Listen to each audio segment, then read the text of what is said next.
Okay, so Dragon Ball is thriving right now. We just got a new movie recently, big news in the gaming scene, and new manga chapters coming out every month. What I'm trying to say is that there's so much new Dragon Ball material to consume, it's easy to forget where it all started, and it's all thanks to one singular movie. And that movie is Battle of Gods. So sit back and enjoy as I tell you how this movie came to be. Alright, so first we need to understand the state of Dragon Ball back then. So to be honest, it was kind of finished as a series. Like GT had ended long ago. The newest things we had in terms of animated material was a new OVA, Son Goku and his friends return. It was nothing too special to be honest. And around this time, Kai, Dragon Ball Z Kai, was starting to air around this time. It was just a cut down version of Z, but that was more manga accurate. But if I said something huge didn't happen, I would be lying, to be honest, because something huge did happen in Dragon Ball as a series in 2009, and that's right, Evolution. Evolution, yeah, we all know, we know how this movie played out. You've seen the reviews, you know it's bad, even Toriyama says it's bad. Going on record as saying, at the time of the Hollywood movie, the live-action Dragon Ball, the script had little to do with the grasp of the world and its characteristics.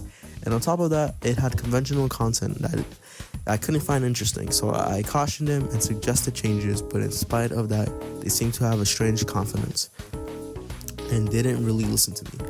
What came out in the end was a movie I couldn't really call it Dragon Ball, that lived up to my expectations. Also, this statement will come back later in the video, so it's not just for nothing. So now that we have some type of image of how Dragon Ball was at a time as a series, let's actually start talking about the movie. So the idea of Battle of Gods has been a thing since 2011, and according to Toriyama, his first editor Torishima showed him a scenario and said, read this, and then after Toriyama asked about it, then Torishima clarifies and says it's going to be turned into a movie. A scenario is basically just like a script and something like that. Okay, so now we are going to go over some early concepts of the movie. First is according to Tadayoshi Yamamura, character designer. He's kind of well known for maybe good or bad reasons nowadays. Beerus was originally was going to have a lizard-like design. I couldn't find any images of these original designs. I do not know if they exist or not. But it doesn't matter, and it ended up changing due to Toriyama. And he ended up having an Egyptian cat design because of two reasons. First, Toriyama's 14-year-old Cornish Rex cat, and second, because he wanted to do something different with his design, where you could feel the humanity. Also, he made him look weak at first glance. This is according to Toriyama in an interview. And by contrast, it brings out the unfathomable true nature, rather than being flashy, since at this time period, I guess Toriyama didn't want to do too much. Didn't really want to do a lot of flashy villains, alright? Jesus Christ, I can't talk. Now with Whis, Toriyama just wanted to make a, quote, handsome fellow. So his inception was more straightforward, to be honest. Fun fact about the name schemes, we know Toriyama in his names is stuff like that, they're puns and stuff like that, how the Saiyans are all named after vegetables, stuff like that. It's kind of similar for Beerus and Whis. So according to scriptwriter Yusuke Watanabe, Beerus' name was an approximation of the word virus in Japanese. And in an interview with Gentavi, he says, when I participated in the meetings, there was already talk of we like to come up with the surpassing Super Saiyan 3, it would be Super Saiyan God. Also, the name of the enemy Beerus, God of Destruction, is something I came up with. I tweaked the word virus to give the name Beerus, and then it was officially said. That's probably the thing that moved me the most. Laughs, that's the quotation.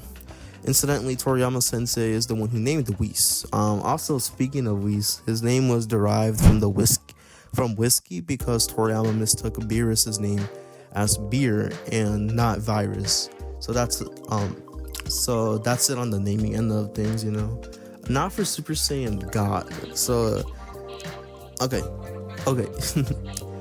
How did that come about? Well, the concept for Super Saiyan God was always a part of the movie, and has gone through some bit of tinkering throughout the production. According to Yamamura, he wanted to make the transformation more buff than Super Saiyan originally with a cape and a hairstyle that would be in between Super Saiyan 3 and 4.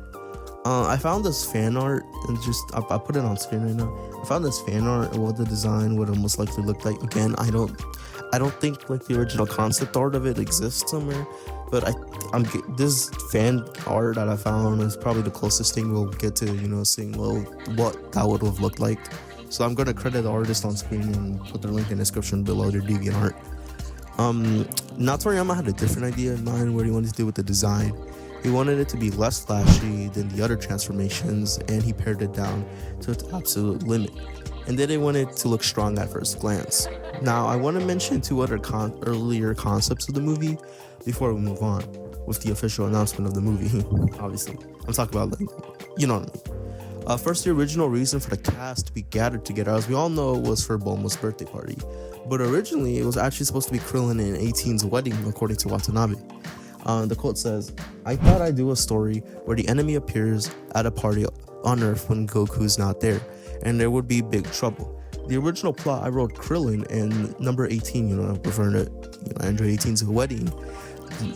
But in the story that came back from Toriyama Sensei, it would have changed to Bulma's birthday party. I think with regards to Krillin and number 18's wedding, it's probably something that he wants all the fans to imagine for themselves." So I'm guessing that Toriyama really wasn't interested in doing, the Krillin 18 thing. Wanted to leave that to the fans, to imagine that, I guess. Okay, the other thing I want to talk about is the subplot involving the Pilaf gang. So originally, it was actually supposed to be just a group of petty thieves, but Toriyama said that since the entire cast was in the movie, he just thought to bring them back because, why not? Okay, so now that we got that out of the way, we got the little tidbit out of the way, let's talk about the official announcement of the movie. Okay, so the movie was actually officially announced on July 21st of 2012, with two promotional flyers with no title for the movie. And at Sakyo V-Jump Festa, a short teaser trailer was shown. I couldn't find any footage of this, but here are some images of that trailer of, that area. So then November of 2012, we actually got the official title of the movie, and to celebrate this, a collaborative ticket for Dragon Ball Z Battle of Gods and One Piece Film Z. So, it came out, okay, a collaborative ticket came out in November because both movies were obviously made by Toei. They own both One Piece and Dragon Ball and United Animes.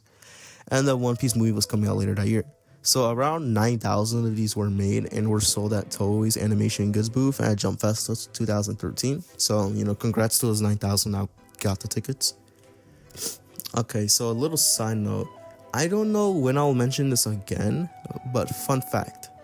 This movie was actually given 50 million yen by the non-profit organization Uni Japan.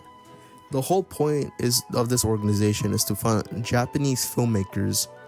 And I just wanted to, mention that in the video because I thought it was pretty cool. They got 50 million yen to make the movie. Now let's go back to the actual video.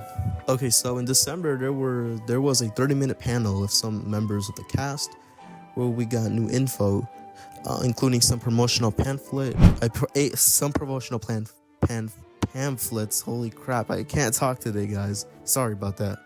And a special message from Toriyama, which is basically just him saying how he's involved with the story of the movie for the first time, and him describing Beerus' character and how he didn't want it to make things too dark in the movie. That's basically what the quote's saying. It's on screen right now. You can read it if you want. You can pause.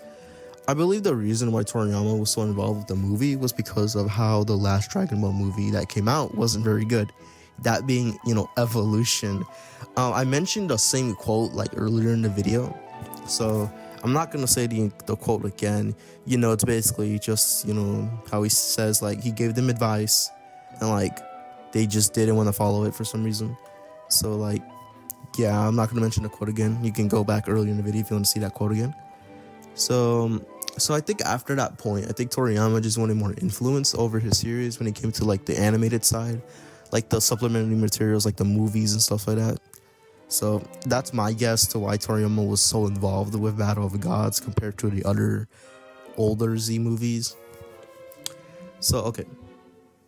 So over the coming months, many promotional tie-ins for the movie became a thing.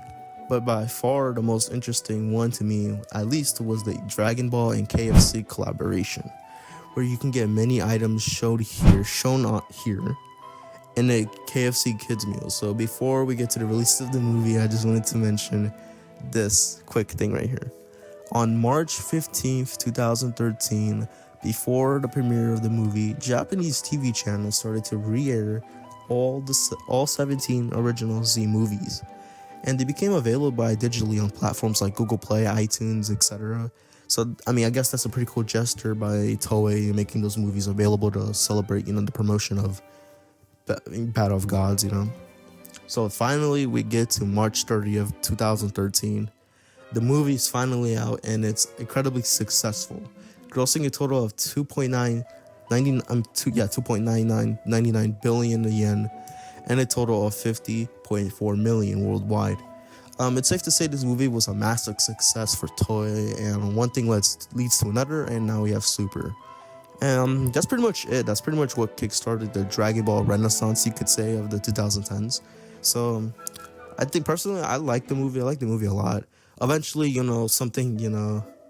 eventually the movie gets retold in the anime and manga form, but we're not talking about those today. That can be its own thing in the future, But yeah, that's pretty much it for the video, guys. Hopefully you guys enjoyed this video.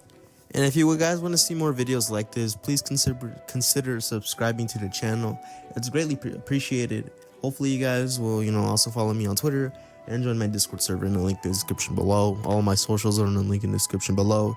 And that's it for me, guys. See you guys later. Peace out and bye.